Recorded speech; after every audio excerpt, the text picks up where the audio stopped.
Alam niyo, nakakatakot ho ngayon sa mga nangyayari dahil sa tila ang Korte Suprema ang pinagbubuntunan ho ngayon ng paninira at gustong wasakin ang kredibilidad. Ito'y kaugnay ng naging desisyon ng Supreme Court na idineklarang unconstitutional yung paghahain po ng impeachment complaint laban po kay BP Sara Duterte. Pinal na po ang naging desisyon dito ng Supreme Court. Pero ngayon ay agad na ipinapalutang na dapat ho, panahon na para magkaroon po ng charter change o chacha pag-amyenda sa ating saligang batas. Pero yan po una nagpalutang ay ito pong si Senate President Tito Soto na ngayon ay sinusundan at ito ho, si Ombudsman Boying Remulla na nagsasabi rin na dapat na mag-amyenda na rin po sa ating saligang batas. Ito po yung nakalulungkot mga kababayan dahil sa lalo na kay Ombudsman Remulla na siya po ay tagapagpatupad ng batas. Samantala ang Korte Suprema na natiling tahimik at alam niyo naman simulat noon pa hindi po basta-basta sumasagot po yan sa mga media interview o nagpe-press con para sagutin yung mga banat po sa kanila. So dito mga kababayan ay maliwanag. Ako po ulit-ulitin ko, hindi po ako abogado pero tayo po ay nagmamasid at nagsasaliksik. Alam niyo dito po sa ating gobyerno ay meron pong tatlong sangay.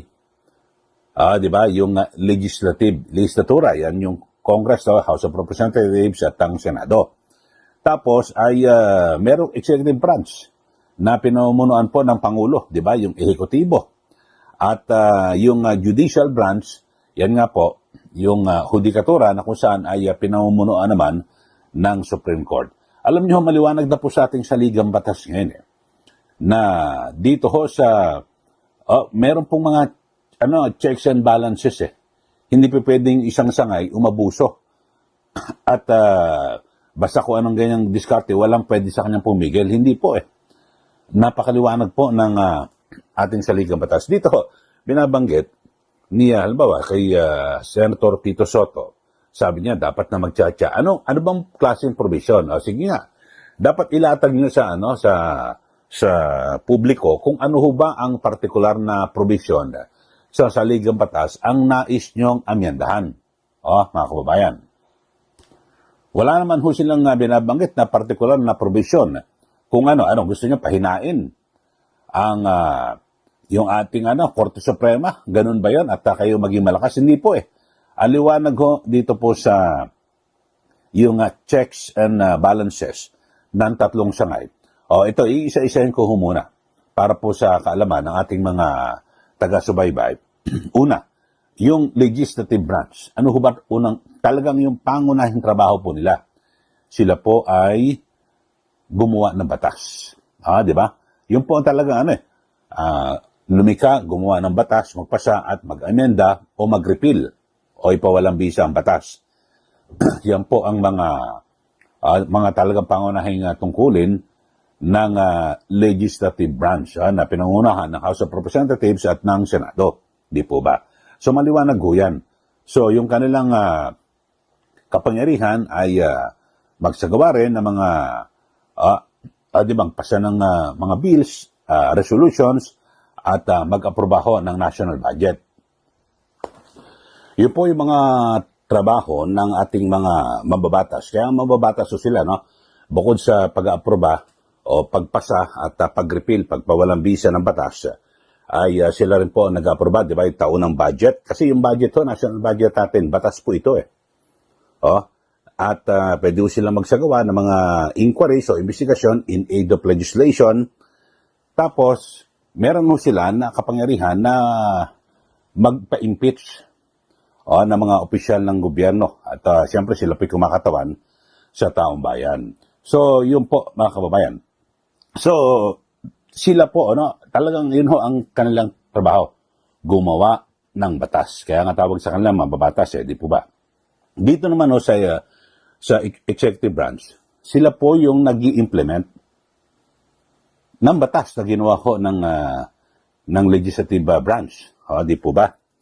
At yun, para tiyakin na yung mga yung mga bataso na iaprubahan ng Kongreso, dalawang kapulungan, kanilang maayos po na ipatutupad. Tapos yung executive branch, sila, no? Lahat to, sila naman ang nag-prepare ng halimbawa yung mga panukalang budget para aprubahan po ng dalawang kapulungan Kongreso. Sila rin po na mamahala sa lahat po ng mga ahensya at departamento dito po sa ating gobyerno. At siyempre sila po ang nagtatakda ho ng mga foreign policy at siyempre sila po yung may control dito po sa Armed Forces of the Philippines at Philippine National Police. At ito ho, pwede hong ibito ng halimbawa ng Pangulo. Di ba, yung executive, yan po yung panamuno ng Pangulo, pwedeng ibito yung mga batas. Halimbawa, na ginawa ng dalawang kapulungan Kongreso. Samantala, ito hong ikatlong sangay. Itong judicial branch. Ano ba talaga pangunahing trabaho po nila? Sila po ang taga-interpret ng batas. Lahat po, at sila po mag-resolba kung ano may hindi pagkakaunawaan sa isyong ito, sa batas na yan, sa implementasyon, yun po. So, ang ginagawa ho, mga kababayan, ng judicial branch na pinangungunuhan ng Supreme Court ay sila po ang magre-review. Lahat to, pwede ho nilang reviewin yung mga ginawa ho ng legislative at executive branches, no? Yung dalawa na ho yan. So, kaya ito nga, ginawa nila dito po sa yung pagdideklara na unconstitutional, ito hong paghahain ng articles of impeachment laban po kay BP Sara. Linawin ho natin na yung decision po ng Supreme Court ay wala o silang pakialam sa kaso. Kung ito pong si BP Sara ba ay nagkasala, siya ba ay inosente o hindi po pinakailaman ng Supreme Court. Ang kanila ho, kung tama ho bang nasunod yung proseso, yun po ang maliwanag, di po ba? So maliwanag ho talagang yung checks and balances, ito para po sa kalaman ng ating mga taga-subaybay. Ito ho, talagang ginawa ho ng ating konstitusyon ay maiiwasan po yung pag-abuso ng bawat sangay, yung legislative, executive at judiciary. Halimbawa, mapigilan yung pag-abuso ng legislatura, di ba? Lahat po yan, bawat meron silang panlaban sa pag-abuso. Ito halimbawa, yung legislatura, pwede po nilang ipa-impeach magpa-impeach po sila ng opisyal mula po sa ehekutibo, yung Pangulo, di ba? At ang Vice Presidente, at gayon din po ay mismong mga justices ng Supreme Court, pwede po nilang pa-impeach. Sa kabilang banda naman, yung ehekutibo na pinamumunuan ng Pangulo, pwede ho nilang i-veto. Halimbawa, yung legislative branch, nagpasa kayo ng batas, pwedeng i-veto at hindi ipatupad yan ng Pangulo, di ba? So, yung judiciary naman, pwedeng can strike down at unconstitutional acts. So, halimbawa, pwede pigilan na i-interpret nila labag sa ating saligang batas. So, tapos, halimbawa, nagbito ang Pangulo na sa tingin ng Kongreso ay sila po ay umabuso ang Pangulo. Pwede hong i-override ang bito na hindi po marami yung pagkakataon, no? Alam mo, nagdesisyon ibito. Pero sa tingin ng marami at ng legislatura, mali ang pagbito ng Pangulo, pwedeng i-override. No? Ang liwanag ho, mga kababayan Tapos, yung ehekutibo naman ay pwedeng mag-appoint ng mga judges, di ba, mga justices, at ang matindi rito, yung sa legislative, pwede namang i-reject. Di po ba? So, yung judiciary naman ay pwedeng mag-review ng lahat po ng aksyon ng legislatura at ng ehekutibo. So, ang binabanggit po natin dito, mga kababayan, talagang binalansi po dito po sa ating saligang batas. Siyempre, yung mga bumuo po niya, bumalangkas, talagang pinili po yan at talagang mga matatalino, alam po ang batas. Di ba? Linawin natin, yung legislative branch, gumawa ng batas, yung ehekutibo, magpatupad ng batas, at ang judiciary, ipaliwanag yung batas. Liwanagin at tiyakin na hindi labag sa ating saligang batas. So, yun ho. Pero dito, ang pinagtataka natin, ano bang sinasabi ho ni Senator Soto na hindi, magtsatsa na tayo? O ano ang partikular na provision sa ating saligang batas ang gusto mong paamyenda? Ano, pahinain ng Supreme Court? Ang ganda na ho, balansin na ho mga kababayan eh. Wala hong pwedeng mabuso. Dito po sa mga sangay ng ehekutibo, legislatura at judiciary. Kasi yung sa judiciary, pag sa tingin lang, umaabuso, mali ang desisyon, pwede lang impa-impeach eh. Di ba?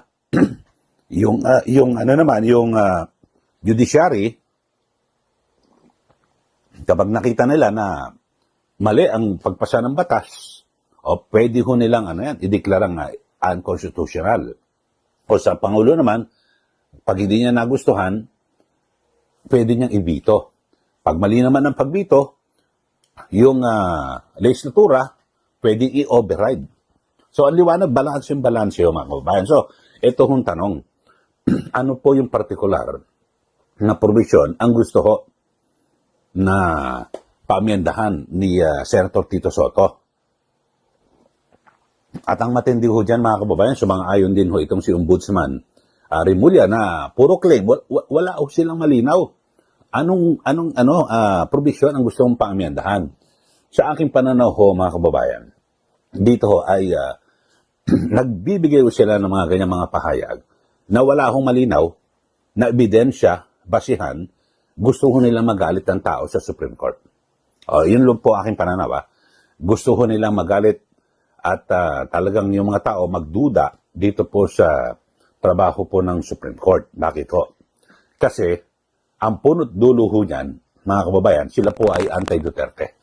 Ito hong mga, sabihin natin, natalo dito po sa kaso po ng impeachment, sila po ay talagang masasabi ho natin, ang magiging implikasyon at perception, kasi anti-Duterte mga yan.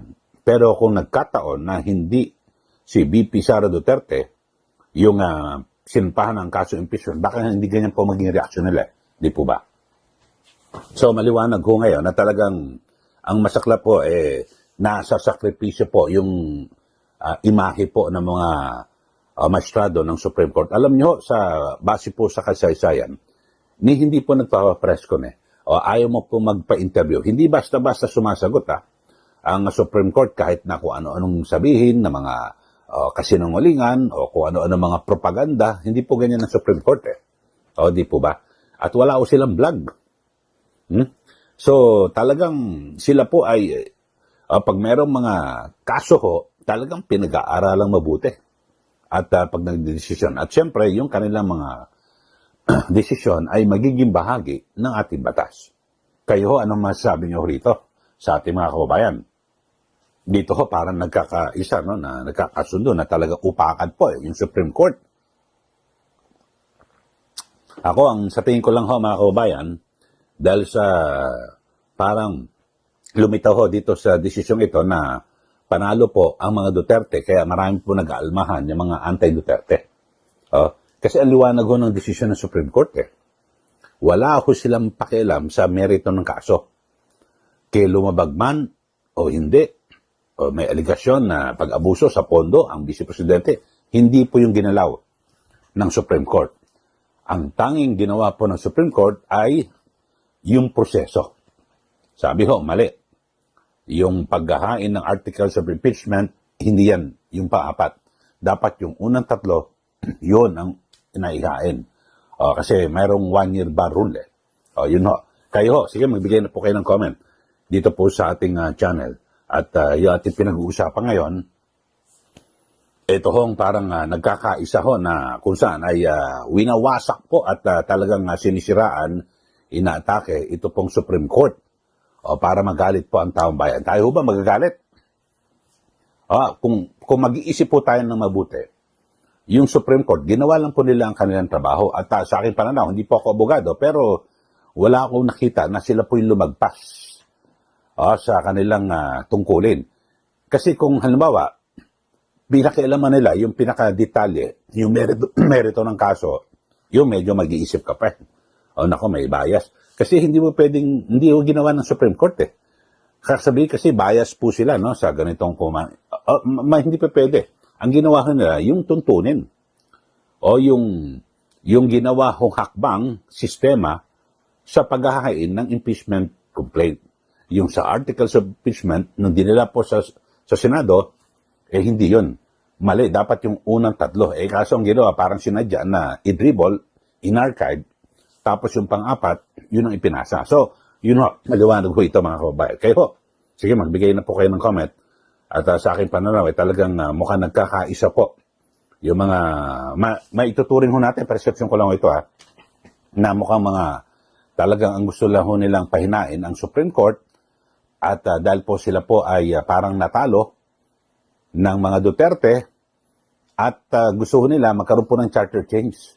Itsacha na lang. Pero hindi naman nila maipaliwanag anong provision ang gusto ninyong amyendahan sa ating saligang batas. Para pahinain ang Supreme Court, maging mas malakas, makapangyarihan ang mga politiko, yung mga kongresista at senador, ang ehekutibo. Wala po puro, basta paninira lang, yung parang lang.